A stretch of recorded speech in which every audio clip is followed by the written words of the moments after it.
एक समय की बात है, पहाड़ियों के बीच बसा एक बेहद खूबसूरत गांव था।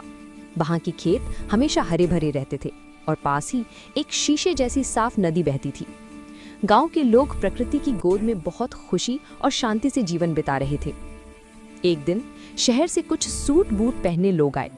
उन्होंने गांव के पास की खाली जमीन पर एक बड़ी केमिकल फैक्ट्री लगाने का प्रस्ताव रखा। गांव के समझदार बुजुर्गों और युवाओं ने इसका कड़ा विरोध किया। उन्होंने रैलियां निकाली और समझाया कि इससे उनका गांव बर्बाद हो जाएगा। लेकिन पैसे और ताकत के आगे गांव वालों की एक न चली। उनके विरोध को अनसुना कर दिया गया। देखते ही देखते बड़ी बड़ी मशीनें आईं और कुछ ही महीनों में वहां एक विशालकाय डरावनी फैक्ट्री खड़ी हो गई। उसकी ऊंची चिमनियों से काला धुआं निकलने लगा।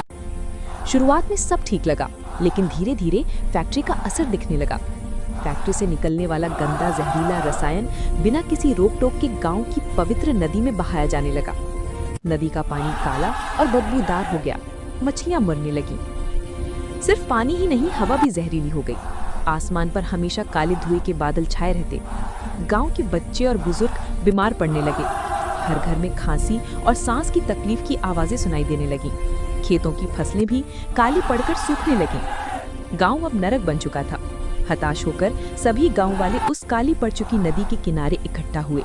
उनकी आंखों में आंसू थे। वे रोते हुए आसमान की तरफ देखकर मदद की भीख मांगने लगे। कोई तो हमारी मदद करो, हमारे गांव को बचाओ। उनकी करुण पुकार सुनकर अचानक आसमान में एक तेज रोशनी हुई। वहां एक अद्भुत शक्ति वाली लड़की प्रकट हुई जो किसी सुपर हीरो जैसी लग रही थी। उसके चेहरे पर तेज था। वो नीचे उतरी और उसने रोते हुए गांव वालों के बीच बैठकर उनकी पूरी पीड़ा सुनी। गांव वालों का दर्द देखकर उस वीरांगना की आंखों में क्रोध भर आया। वो आंधी की तरह सीधे फैक्ट्री के मालिक के आलीशान ऑफिस में घुस गई। मालिक ने उसे रोकने की कोशिश की, लेकिन लड़की ने अपनी शक्तियों का प्रदर्शन कर उसे डरा दिया। उसने मालिक को पकड़कर झंझोड़ दिया और उसे उसकी गलती का एहसास कराया।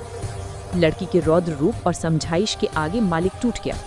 वह घुटनों के बल बैठ गया और अपनी गलती स्वीकार की। उसने वादा किया कि वो सब कुछ ठीक कर देगा, बस उसे बख्श दिया जाए। अगले ही दिन से बदलाव शुरू हो गया। फैक्ट्री का काम रोक दिया गया। मालिक ने महंगे वाटर फिल्टर और वायु शोधक यानी एयर प्यूरिफायर्स मंगवाए। गंदे पानी को नदी में जाने से रोका गया और सफाई अभियान शुरू हुआ। इस सुधार में समय लगा। करीब 2-3 साल की कड़ी मेहनत के बाद नदी का पानी फिर से साफ हो गया। हवा शुद्ध हो गई, पेड़ पौधे फिर से हरे भरे हो गए और लोगों की सेहत सुधर गई। गांव एक बार फिर से खुशहाल हो गया और फैक्ट्री अब बिना किसी को नुकसान पहुंचाए चल रही थी।